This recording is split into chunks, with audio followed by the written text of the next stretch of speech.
हमारे चैनल में आप सभी का स्वागत है।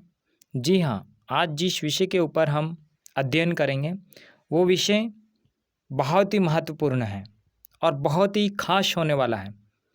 क्या है ये विषय? इसका टाइटल आपने देख ही लिया होगा कि कौन है मनुष्य का शत्रु, जो मनुष्य को मारना चाहता है, जो मनुष्य को नष्ट करना चाहता है। और कौन ऐसा शत्रु है जो मानव जाति का दुश्मन बना हुआ है? आखिर उसकी दुश्मनी क्या है? आखिर मनुष्य को वो मारना क्यों चाहता है? और आखिर उसका उद्देश्य क्या है? मनुष्य को, मानव जाति को नष्ट करने के पीछे उसकी योजना क्या है? और वो कौन है? और उसको इस संसार के अंदर कैसे आने दिया, या फिर वो कैसे आया, या फिर किस तरह से उसने अपने राज्य को इस संसार के अंदर फैलाने के लिए कार्य किया, या वो कर रहा है इन दिनों के अंदर भी। हर मनुष्य के जीवन में पूरी मानव जाति उसके अधिकार में है। इन सारी बातों को हम सीखेंगे। क्या है सच इस बारे में? कौन है शत्रु और इसका सच क्या है? साइंस इस बात को नहीं मानती। बड़े जितने भी विद्वान हैं, साइंटिस्ट हैं, बुद्धिजीवी हैं, वे लोग भी कई लोग मतलब इस बात पे गौर ही नहीं करते। लेकिन आज हम इसके ऊपर पर्दा उठाएंगे। हम शास्त्रों का अध्ययन जब करते हैं तो हमें एक शैतानवादी चीज़ें, उनकी शक्तियों के बारे में हम अध्ययन कर पाते हैं। और हम उन अध्ययन में ये चीज़ें देखते हैं कि शैतान अलग अलग तंत्र विद्या, अलग अलग चीज़ों के माध्यम से, अलग अलग दुष्ट शक्तियों के माध्यम से, जो अंधकार के हाकिम और अंधकार की शक्तियां हैं, उनका उपयोग करके इस पूरी मानव जाति को अपने कंट्रोल में लेता है और वो अपना कंट्रोल इस पूरी मानव जाति के ऊपर करता है। लेकिन पिछले वीडियो में हमने ये सीखा था, पिछले अध्ययन में हमने ये सीखा था कि मनुष्य को परमेश्वर ने बनाया। मनुष्य मरा क्यों? मनुष्य के जीवन में मृत्यु क्यों आई? किस कारण से मृत्यु आई? तो हमने पिछले वीडियो में सीखा, या फिर आप सीख सकते हैं हमारे चैनल पर, कि मनुष्य के जीवन में मृत्यु जो आई वो पाप के द्वारा आई। और मृत्यु में सिर्फ हमने सीखा था कि शरीर मरता है, आत्मा नहीं मरता है। आत्मा परमेश्वर के पास चला जाता है और हम सदा के घर को चले जाते हैं। इसका मतलब इस पृथ्वी के ऊपर जो हम रह रहे हैं शरीर के अंदर, ये अस्थाई घर नहीं है, ये अस्थाई घर नहीं है। तो हमने ये सीखा था कि वो एक शत्रु है जिसने उस पहले मनुष्य को पाप में गिराया, जो आदम था और उसकी पत्नी हवा थी। और उसने जो पाप किया था, आदम और हवा ने जो पाप किया था, तो वहाँ पर एक शैतान है, शैतान एक शत्रु है। वो शत्रु सांप के अंदर घुस करके उस स्त्री से बातें करता है। और हमने ये सीखा था, या फिर आप सीख सकते हैं स्टडी में, बाइबल की स्टडी आप कर सकते हैं। वो पवित्र ग्रंथ है जो परमेश्वर का, उससे आप स्टडी कर सकते हैं उत्पत्ति के अध्याय में। और हमने हमारे चैनल पर पिछले वीडियो में हमने ये सीखा कि आदम के द्वारा इस जगत में मृत्यु कैसे आई। आप वो वीडियो देख सकते हैं। उसके अंदर हमने काफ़ी अच्छी तरह से हमने ये सीखा है कि आदम ने जो पाप किया वो परमेश्वर की आज्ञाओं का उसने विरोध किया, मतलब परमेश्वर की आज्ञाओं को उसने तोड़ दिया। और जैसे ही तोड़ा तो उसका शरीर मृत्यु के वंश में आ गया और वो मर गया, मतलब वो उसको मरना पड़ा। तो मृत्यु इस संसार में एक व्यक्ति के द्वारा फैली, और उस व्यक्ति के अंदर जो मृत्यु फैली वो एक सर्फ जो था, उसके अंदर शैतान ने आकर बात करी। तो अब हम ये सीखने जा रहे हैं इस वीडियो के अंदर, इस अध्ययन के अंदर, कि आखिर ये जो शैतान था ये था कौन, और एक्चुअल में इसने किया क्या, और वास्तविक में ये कौन है, मतलब कौन है कौन, कि सच में इसने ऐसे कैसे एक मनुष्य को भरमा दिया, और क्या कारण था कि उसने ऐसा करके मनुष्य को मारने का उसका प्लान क्यों, आखिर ऐसा क्या हुआ था। तो आइए हम पवित्र शास्त्र बाइबल के अध्ययन से ही हम सीखेंगे, क्योंकि वो परमेश्वर का एक वचन है और परमेश्वर का शास्त्र है, जो परमेश्वर ने अपने लोगों को उनकी बुद्धि में ये चीज़ें डाल करके वो अपना ग्रंथ एक अपनी जो योजना थी उस योजना को अपने लोगों के ऊपर परमेश्वर ने प्रकट किया है और वो बातें जो सत्य है वो लिखा है और हम पढ़ते हैं। यहेजकेल की पुस्तक 28 अध्याय 12 आयत और 19 आयत के अंदर हम पढ़ते हैं। ये जो व्यक्ति है, ये जो शत्रु है, इसके बारे में यहाँ पर लिखा हुआ है, हे मनुष्य के संतान, सोर के राजा के विषय में विलाप का गीत गा बनाकर उससे कहे, परमेश्वर यहोवा यूं कहता है, तू तो उत्तम से भी उत्तम है, तू बुद्धि से भरपूर और सर्वांग सुंदर है। तो यहाँ पर एक व्यक्ति से बात हो रही है, एक व्यक्ति है, परमेश्वर उस से बात कर रहे हैं और यहाँ पर प्रभु खुद कह रहे हैं, परमेश्वर यहोवा यूं कहता है, तू तो उत्तम से भी उत्तम है। तो सोर के राजा के विषय में तू विलाप का गीत बनाकर उससे कहे। तो सोर का राजा कौन है? शैतान है। और ये मनुष्य के संतान कौन है? एक मनुष्य है जिसका नाम यहेजकेल है। और प्रभु यहेजकेल से कह रहे हैं कि यहोवा यूं कहता है, तू उत्तम से भी उत्तम था। मतलब उस सोर के राजा को, जो शैतान है, हम आगे पढ़ते हैं, आप क्लियर कर पाएंगे। तू बुद्धि से भरपूर और सर्वांग सुंदर था। मतलब तू बुद्धि से भरपूर था, सर्वांग और सुंदर था। तू परमेश्वर की एदेन नामक बारी में था। हाँ, हमने पिछले वीडियो में ये सीखा था कि आदम जो बनाया था परमेश्वर ने, आदम और हवा को जो परमेश्वर ने बनाया था, तो उनको अदन नामक एक बारी में रखा था कि वहाँ पर सारे फल वो खा सके और पूरी पृथ्वी के ऊपर वो भर जाए, अपने वंश को वो बढ़ाए। लेकिन यहाँ पर एक शत्रु भी है, एदेन नामक बारी में था, ये शत्रु भी वहाँ पर था। तो परमेश्वर अब जानता था कि ये शत्रु जो है वो उस एदेन नामक की बारी में है, इसका मतलब वो पृथ्वी के ऊपर है। तो ये पृथ्वी जो थी वो पूरी एक ईडन गार्डन था। मतलब इस पृथ्वी के ऊपर अदन वाटिका थी। तो पृथ्वी पूरी ही, क्योंकि उस वक्त मनुष्य तो थे नहीं, तो आदम जो बनाया था वो परमेश्वर ने बनाया था मिट्टी से। आप ये पिछली बार के अध्ययन में सीखे हैं, नहीं तो आप सीख सकते हैं, नहीं तो आप उत्पत्ति का अध्याय बाइबल से आप स्टडी कर सकते हैं। तो परमेश्वर ने आदम को मिट्टी से बनाया था। तो परमेश्वर ने उस आदम को एदेन नामक बारी में रखा था। तो एदेन नामक बारी में, इस पृथ्वी के ऊपर जहाँ पर परमेश्वर ने आदम को बनाया था, तो अदन नामक बारी थी। तो ये जो शत्रु है ये भी उस बारी के अंदर है, मतलब एदेन नामक बारी में ये भी है। तेरे पास आभूषण, माणिक, पराग, हीरा, फिरोजा, सुलामानी मणि, यशब, नीलमणि, मरकद और लाल सब भांति के मणि और सोने के पहरावे थे। तेरे डफ और बांसुलियाँ तुझी में बनाई गई थी। जिस दिन तू सिरजा गया उस दिन से वे भी तैयार की गई। इस व्यक्ति के अंदर, ये एक स्वर्गदूत है, सर्वांग सुंदर है, एक स्वर्गदूत है। इसके पास क्या क्या नहीं है, सब कुछ है। उसके पास आभूषण है, मणि है, पराग है, हीरा है, फिरोजा है, सुलेमानी मणि है। परमेश्वर ने इसकी जो क्रिएशन, जो इसको बनाया है, वो सचमुच वो सोने का पहरावा उसका ऊपर उसके पहरावे थे। तेरे डफ और बांसुलिया का मतलब जो आराधना करने के लिए जो आवश्यक चीज़ें होती हैं वो सब उसके गले के अंदर परमेश्वर ने उसके अंदर बना के रखी थी। और जो सिरजा गया तो उस दिन वे भी तैयार की गई थी। तो वो इतना बहुत ही इतना पावरफुल, इतना सुंदर, इतना मणियों से, इतना सोने से सज्जित एक स्वर्गदूत था ये। और वहाँ पर 14 आयत में लिखा, तू छाने वाला अभिषिक्त करूब था, करूब स्वर्गदूत था। मैंने तुझे ऐसा ठहराया कि तू परमेश्वर के पवित्र पर्वत पर रहता था। तू आग सरी के चमकने वाले मणियों के बीच में चलता फिरता था।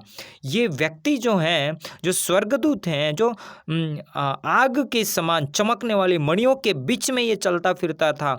और परमेश्वर का एक अभिषिक्त करूब है, ये करूब है, एक स्वर्गदूत है। ये व्यक्ति जो शैतान है वो परमेश्वर के भवन में, परमेश्वर के पवित्र पर्वत पर ये रहता था और ये मणियों से सजा हुआ है। इसके गले में बांसुलियाँ हैं और ये इस तरह से इसकी बनावट है, कितना बहुत ही जबरदस्त।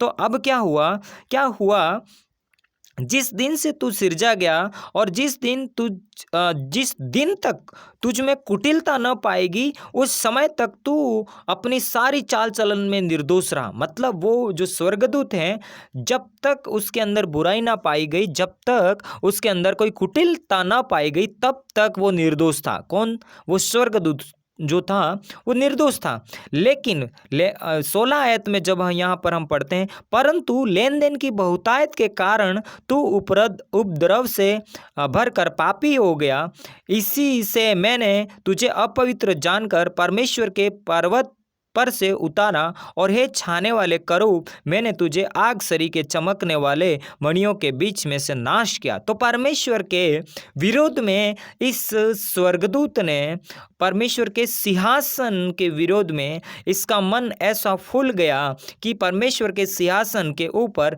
बैठने का एक विचार इसके अंदर आया। तो हम 17 आयत को पढ़ते, सुंदरता के कारण तेरा मन फूल उठा था और वैभव के कारण तेरी बुद्धि बिगड़ गई थी। मैंने तुझे भूमि पर पटक दिया और राजाओं के सामने तुझे रखा कि वे तुझको देखें।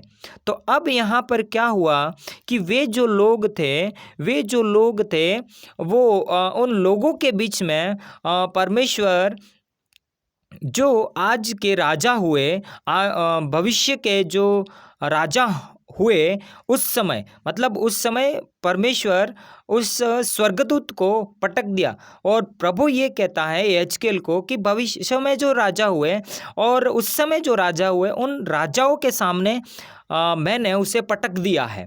तो यहेजकेल से प्रभु बात कर रहा है यहाँ पर, और यहेजकेल से प्रभु कह रहा है कि उस सोर के राजा को तू बोल कि तू उसके समान था, तू स्वर्गदूत के समान था, तू करूब के समान था, तू तो इस तरह से बना हुआ था, तेरे पास इतना बुद्धि थी, तू इतना सुंदर था, लेकिन तेरी बुद्धि के बिगड़ जाने के कारण, और जब तक तुझ में कुटिलता न पाई गई थी, तब तक तो तू निर्दोष था। लेकिन जब तेरे मन के अंदर ये बुरा विचार आया, तब से मैंने तुझे इस भूमि के ऊपर पटक दिया है, और आने वाले समय में जो राजा हैं कि वो तुझे देखेंगे।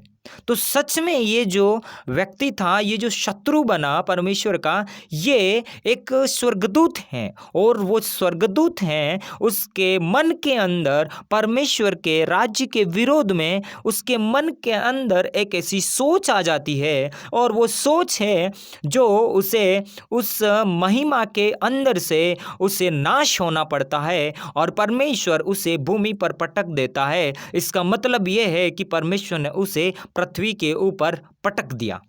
अब ये एदन नामक की बारी में आ गया, किधर? जहां पर आदम और हवा को परमेश्वर ने बनाया था। तो परमेश्वर जानता था, आदम और हवा को जब बनाया प्रभु, तो प्रभु जानता था कि जरूर यहाँ पर शैतान है, जरूर यहाँ पर शत्रु है, और ये शत्रु आदम की बारी में है, और आदम और हवा को ये भरमा देगा। इसी वजह से परमेश्वर ने वहाँ पर 2 पेड़ लगाए थे, और आदम को परमेश्वर ने मना किया था कि इस पेड़ का फल तू मत खाना, नहीं तो तू अवश्य ही मर जाएगा। अब ये बात शैतान भी जानता था, क्योंकि शैतान भी एक आत्मा है, और प्रभु भी जानता था कि ये इस एदन नामक बारी में है। तो अब उसने किया क्या, ये थोड़ा सा और हम यशा की पुस्तक 14 अध्याय 11 से कुछ 21 आयत को हम पढ़ेंगे।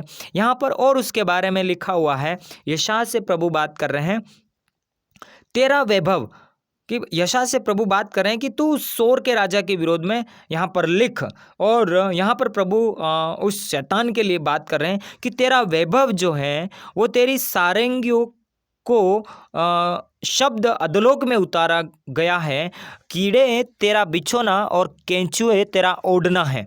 और यहाँ पर लिखा है 12 आयत में, हे भोर के चमकने वाले तारे, तू क्यों कर आकाश से गिर पड़ा है? तू जो जाति जाति को हरा देता था, तू अब कैसे काट कर भूमि पर गिराया गया है। तो ये भोर का चमकने वाला तारा है, ये स्वर्गदूत हैं, ये परमेश्वर के सिंहासन जो आसमान में है, आकाश में है, परमेश्वर का एक स्वर्ग है जो सिंहासन है, उस महिमा में ये रहने वाला एक स्वर्गदूत था। लेकिन उसके मन में ये कुटिलता मुश्किलता आई कि वो परमेश्वर के सिंहासन पर बैठेगा, क्योंकि यहाँ पर 13 आयत में लिखा है, तू मन में कहता तो था कि मैं स्वर्ग पर चढ़ूंगा, मैं अपने सिंहासन को ईश्वर के तारागण से अधिक ऊंचा करूंगा और उत्तर दिशा की छोर तक पर सभा के पर्वत पर विराजूंगा, मेघों से भी ऊंचे ऊंचे स्थानों के ऊपर चढ़ूंगा, मैं परम प्रधान के तुल्य हो जाऊंगा, परंतु तू अधोलोक के उस गड्ढे की तह तक उतारा गया। तो अब क्या हुआ, ये व्यक्ति, इसके मन के अंदर एक विचार आया कि मैं परमेश्वर उस परम प्रधान के तुल्य हो जाऊंगा, मैं उसके सिंहासन पर चढ़ूंगा, मैं उसके पास जाऊंगा और उसके सिंहासन को अपने अधिकार में ले लूंगा और उसके मैं समान बन जाऊंगा।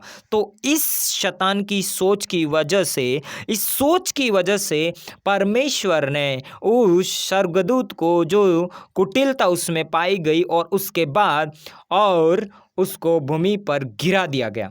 और जब परमेश्वर ने उसको भूमि पर गिरा दिया गया तो अब परमेश्वर के लिए ये मुश्किल था कि पृथ्वी को अपने कंट्रोल में लेना।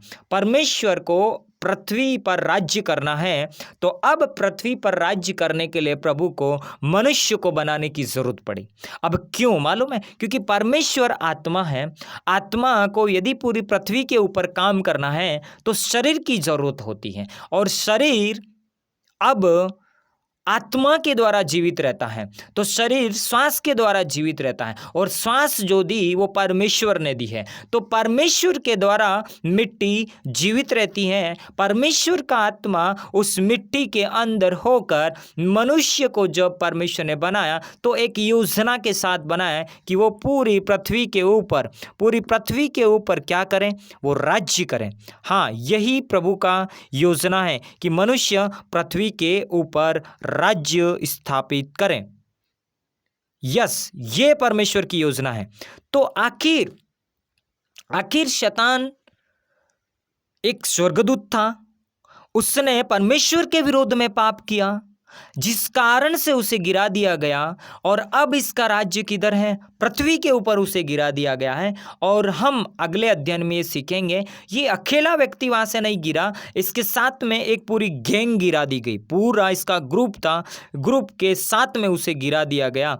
अब ये जो गिरा दिया गया है तो अपनी गैंग के साथ में इस पृथ्वी के ऊपर क्या काम किया उसने, और उसने जो काम किया, और उस काम को करने के बाद जब परमेश्वर को ये मालूम चला कि ये आदम को भरमा देगा, ये हवा को भी भरमा देगा, ये उनको भी पाप में गिरा देगा, तो परमेश्वर ने जो शरीर बनाया उस शरीर पर ये शैतान कंट्रोल कर सकता है, प्रभु को मालूम था। इसीलिए परमेश्वर ने उनको आज्ञा दी, 2 पेड़ लगाए, जीवन के वृक्ष, एक पेड़ बुराई और भले के ज्ञान का वृक्ष, ताकि वो शैतान जो है वो कंफ्यूजन में पड़ जाए। और यही हुआ कि उसने हवा को भरमाया और बोला कि तू ये फल खा ले और तू परम प्रधान के तुल्य हो जाएगी। लेकिन हुआ क्या, उसने शरीर पर कब्जा करना चाहा। तो शरीर पर जब कब्जा करना चाहा, पर ईश्वर की आज्ञा उसने तुड़वा दी, लेकिन शरीर तो मर गया। अब शैतान शरीर के ऊपर कंट्रोल तो कर लिया, लेकिन शरीर उसे मिल नहीं पाया, क्योंकि वो तो मृत्यु में चला गया। तो मृत्यु इनडायरेक्टली उस शैतान से शरीर को बचाने के लिए थी। अब परमेश्वर ने उस मृत्यु से इंसान को वापस बचा करके उस राज्य में, जो परमेश्वर का राज्य है जो बनेगा, उस राज्य में परमेश्वर ने पहुंचाने के लिए इस पूरी मानव जाति के लिए एक योजना और बना ली। और उसी योजना के माध्यम से परमेश्वर ने अपने इकलौते पुत्र को भेज दिया। और अब वो जो मनुष्य पाप में पड़ गया, उस मनुष्य को बचाकर, उस शरीर को बचाकर, परमेश्वर फिर से उस शरीर को मानव जाति को देकर अनंत के राज्य में प्रभु उनको पहुंचाना चाहता है। मतलब इस मानव जाति को परमेश्वर फिर से बचाकर उस अनंत के राज्य को स्थापित करना चाहता है। ये परमेश्वर की योजना है। और इसी योजना को पूरा करने के लिए परमेश्वर ने मनुष्य को बनाया है। तो अब सच्चाई क्या है?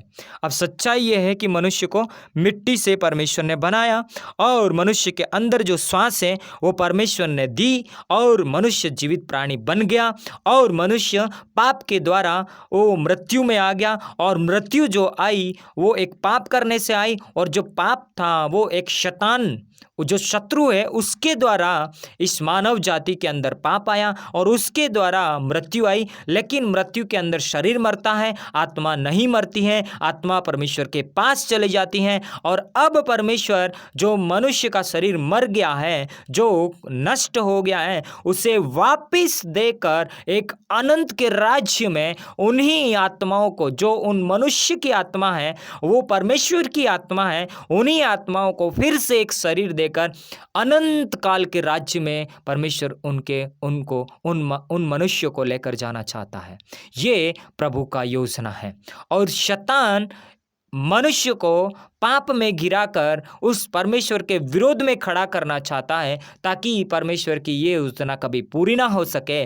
और शैतान चाहता है इस पृथ्वी के ऊपर अपना कंट्रोल बना रहे, क्योंकि पूरे ब्रह्मांड के अंदर पृथ्वी के अलावा कोई भी ऐसा ग्रह नहीं है जो ठंडा हो, ऐसा नहीं है जहाँ पर जीवन की स्थापना हो सके। मात्र पूरे ब्रह्मांड के अंदर पृथ्वी ही एक ऐसा ग्रह है जहाँ पर जीवन की स्थापना है, जहाँ पर मनुष्य जिंदा रह सकता है।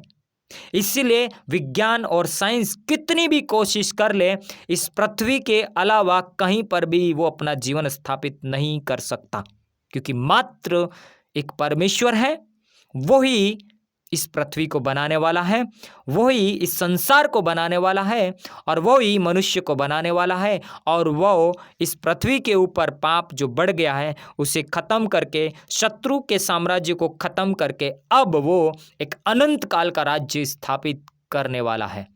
और क्या है उसकी नेक्स्ट योजना, और परमेश्वर ने कैसे मनुष्य को बचाया और कैसे परमेश्वर ने अपनी योजना इस जनरेशन तक, इस पीढ़ी तक परमेश्वर ने पहुंचा दी, कैसे परमेश्वर ने उन लोगों की अगुवाई की और उस शत्रु ने इस संसार के साथ कब, कहां, क्या किया और इस समय वो क्या कर रहा है, इस समय वो मनुष्य को पाप में कैसे गिरा रहा है, कैसे वो मनुष्य को पाप में गिराकर खत्म कर रहा है और उस समय से आज की पीढ़ी तक उसका कनेक्शन क्या है, उसका कनेक्शन कैसे है, उसका संबंध क्या है, वो हम अगले अध्ययन में सीखेंगे। जी हाँ, आप हमारे चैनल पर बने रहिए, हमारे चैनल को आप सब्सक्राइब करें, जिससे कि आप हमारे चैनल पर आने वाले अध्ययन में आप सीख सकें और आप अपने अध्ययन को आगे बढ़ा सकें और सचमुच आप जो बातें सीखते हैं वो दूसरे लोगों को भी आप बताएं,